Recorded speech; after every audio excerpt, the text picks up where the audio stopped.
Salut, aujourd'hui on se retrouve pour un montage de tarp body bag. Pour ce montage, je vais utiliser le tarp DD-Amok 3x3 Pro. Et bien entendu, on pourra le faire avec le 3x3 classique ou tout autre tarp qui a la même dimension avec les attaches au même endroit. Pour ce montage, je vais utiliser une faîtière sur laquelle j'ai déjà des nœuds prussiques qui sont montés. Donc pour tous les nœuds que je vais utiliser, je vous invite à vous référer à ma vidéo que j'avais fait sur les nœuds. Première des choses, je vais venir attacher la faîtière entre cet arbre ici et celui-là.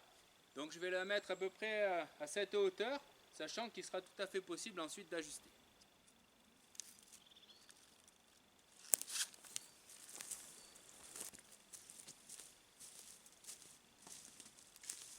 Ensuite on vient déplier son tarp et on va venir placer la ligne du milieu ici au-dessus de la faîtière.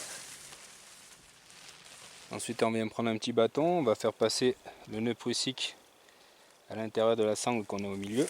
Et on va mettre le petit bâton de l'autre côté, ce qui va venir verrouiller.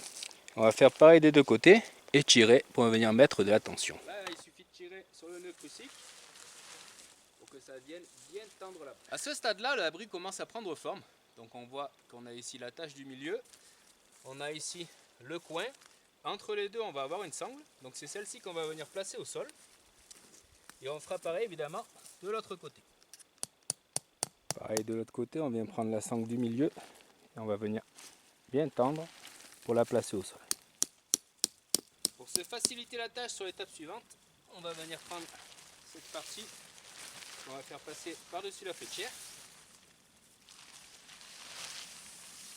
On va se retrouver avec l'intérieur, donc ça nous offre un petit sol qu'on va venir mettre en place. Je viens bien tendre ici et je vais mettre en place ma sardine. Même chose à l'opposé, je viens tendre ici et mettre la sardine pour avoir le sol mis en place.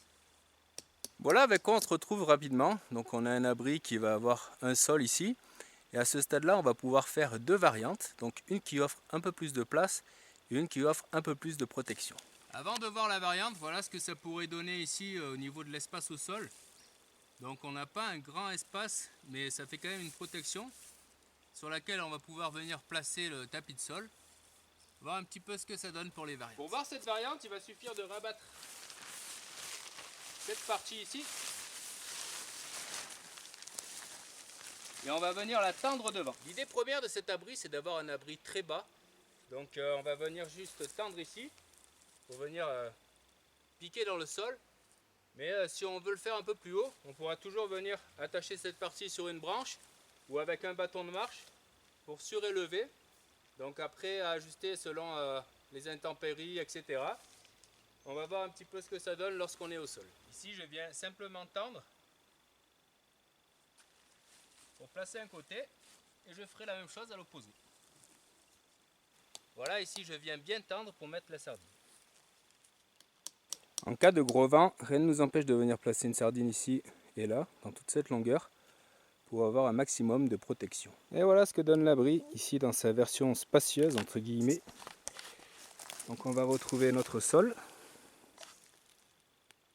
Et une partie ici qui nous offre un peu plus d'espace, sous laquelle on va pouvoir par exemple placer le sac à dos. Et on pourra également faire un petit peu déborder son tapis de sol. Donc comme on l'a vu, c'est un abri bas, donc qui peut être très bien en cas de gros vent ou de grosses intempéries. Un petit peu ce que ça donne à l'intérieur. Ensuite on viendra relever cette partie, puis on passera à la version plus petite. Voilà ce que ça donne lorsqu'on est dedans. Donc comme je vous le dis souvent dans les vidéos, je fais 1m72, donc je ne suis pas très grand. Au niveau de la longueur, il n'y a aucun problème puisque c'est un tarp de 3 mètres. Et au niveau de la hauteur, bien entendu, on ne pourra pas s'asseoir dedans. Donc c'est un abri qui va être vraiment sommaire, juste pour passer la nuit. Donc au niveau de mon gabarit, moi je vais avoir l'espace pour me mettre sur la partie abritée ici du sol. Par contre, je risque de toucher un petit peu la toile. Donc je me décalerai un petit peu à cheval ici, dans cette zone, pour pouvoir y passer la nuit sans toucher le tarp.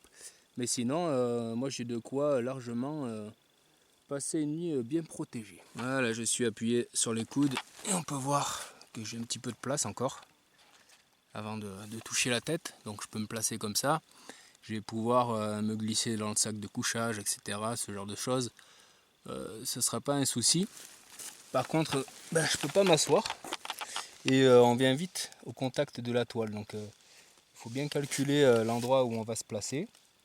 Au niveau du tapis de sol, je veux dire.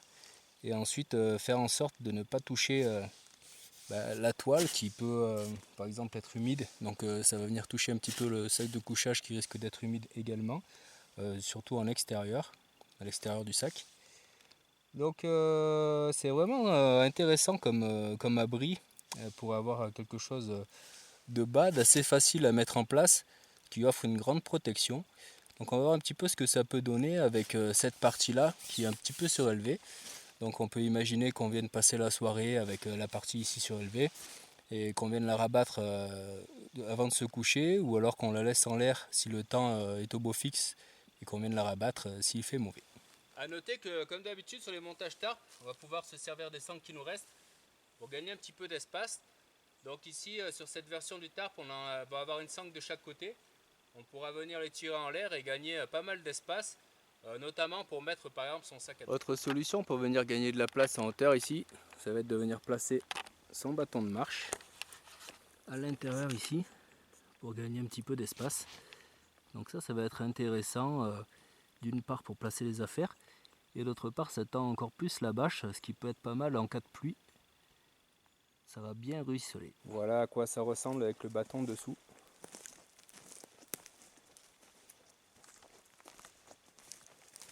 Et voilà ce que donne l'abri avec 2 bâtons. Donc on est exactement dans la même configuration, sauf qu'on est venu lever le devant ici.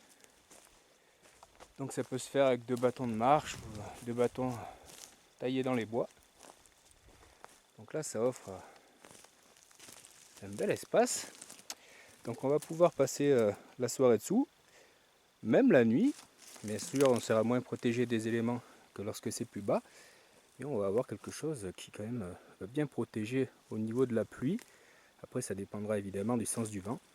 Il faut mettre le vent principal qui vient de ce côté-ci. Sinon ça risque de poser problème au niveau du vent. Et au niveau de la pluie également, puisque comme c'est assez haut ici, ça pourrait rentrer.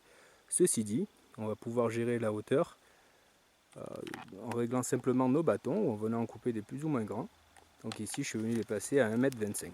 Pour le reste je suis venu placer ici le bout du bâton dans l'œillet. Donc on pourra bien sûr faire pareil dans la sangle.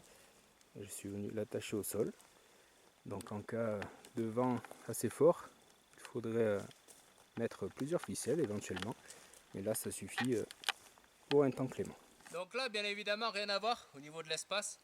On peut venir s'asseoir, on peut passer la soirée dessous, même à plusieurs pour venir discuter. On peut éventuellement même s'imaginer cuisiner ici, mettre un petit réchaud à bois ici par exemple, ou avoir le feu pas très loin.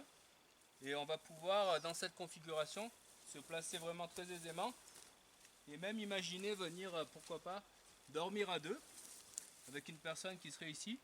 Ça va dépendre vraiment du temps, mais en tout cas c'est une configuration qui offre beaucoup d'espace. Avant de passer sur sa version, on va dire ultime, donc raison pour laquelle ce montage tarp porte ce nom, on peut voir qu'encore une fois, on a une sangle disponible ici. On va pouvoir venir y placer une ficelle, l'attacher à une branche pour surélever l'ensemble. Pourquoi version ultime? Parce qu'on va avoir un maximum de protection, mais très peu d'espace. À ce niveau-là, on se retrouve un petit peu comme au départ, avec toute la toile ici qui est ballante. Donc ce qu'on va faire, c'est qu'on va reproduire le même schéma qu'on a fait tout au début. Donc on ne vient pas se servir du coin ici, mais de la sangle qu'on peut trouver juste après, entre les deux. On va faire passer le reste par-dessous et on va venir mettre celle-ci au sol. Voilà, ici d'un peu plus près, on a notre coin. Ensuite, on a la première sangle. Puis on va avoir celle du milieu qui est attachée sur la faîtière. Donc on va venir rentrer à l'intérieur ici et venir placer cette sangle au sol. Pareil de l'autre côté. Et en fait, on va venir doubler notre sol à l'intérieur. Je viens bien tendre ici pour placer la sardine. Ici on peut voir notre toile qui va venir doubler le sol. Et on peut soit la laisser comme ça, soit venir l'accrocher ici de chaque côté, ce que je vais faire. Voilà, on retrouve le montage tarp body bag dans sa version la plus poussée. Donc ici, on a concrètement une sorte de mini canadienne qui va être protégée donc sur ce pan. L'autre et au niveau du sol de la même matière. Donc on va simplement avoir un triangle ici, donc on dirait une sorte de mini canadienne avec un sol au final. Voilà ce que ça peut donner à l'intérieur. Donc niveau espace, c'est sûr que ce ne sera pas l'abri le plus spacieux, mais niveau protection, c'est plutôt pas mal. Donc là j'ai ajouté une sardine au milieu de chaque côté, c'est évidemment pas obligatoire. Mais dans l'idée, ça permettra d'avoir un abri vraiment très ancré. Donc comme je vous l'ai dit tout à l'heure, c'est un abri qui est très bas.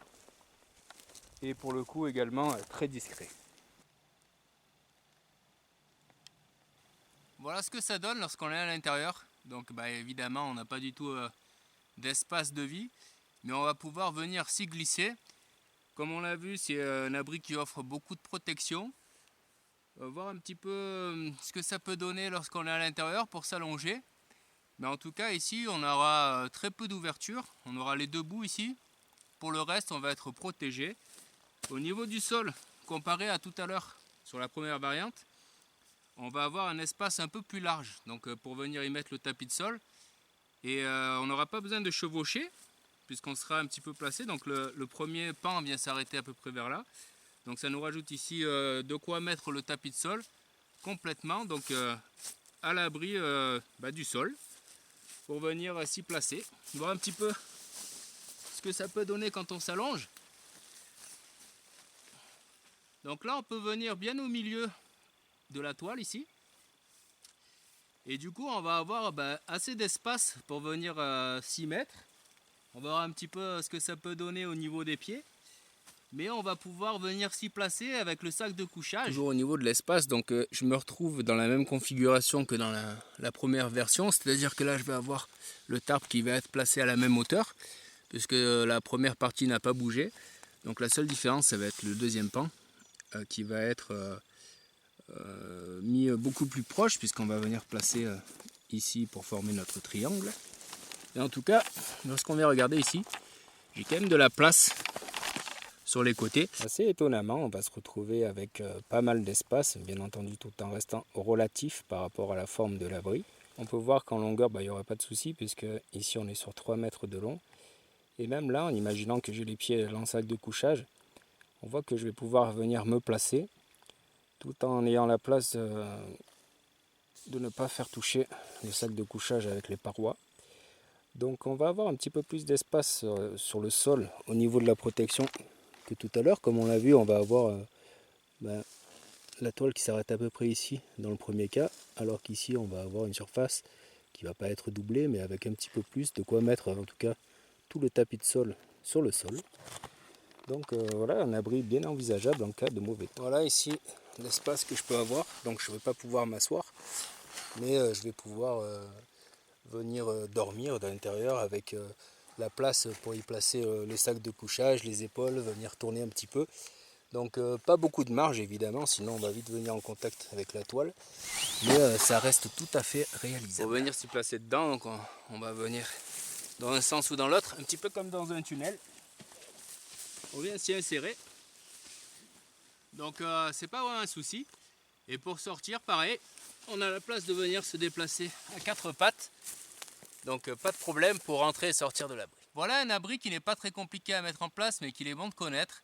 Comme on l'a vu, on va pouvoir s'adapter à la météo, etc. avec les différentes variantes qu'on a pu mettre en place.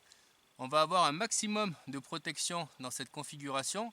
Donc contre le vent, contre la pluie, contre la neige. Donc un très bon moyen de se protéger, bien qu'on ait très peu d'espace à l'intérieur. Mais on va pouvoir venir s'y placer et mettre par exemple le sac à dos au niveau de la tête, au niveau des pieds, puisqu'on va profiter des 3 mètres de longueur. Si cette vidéo vous a plu, n'hésitez pas à la liker, la partager, la commenter et à vous abonner si ce n'est pas déjà fait. En attendant, j'espère que cette vidéo a pu vous servir. Merci et à bientôt.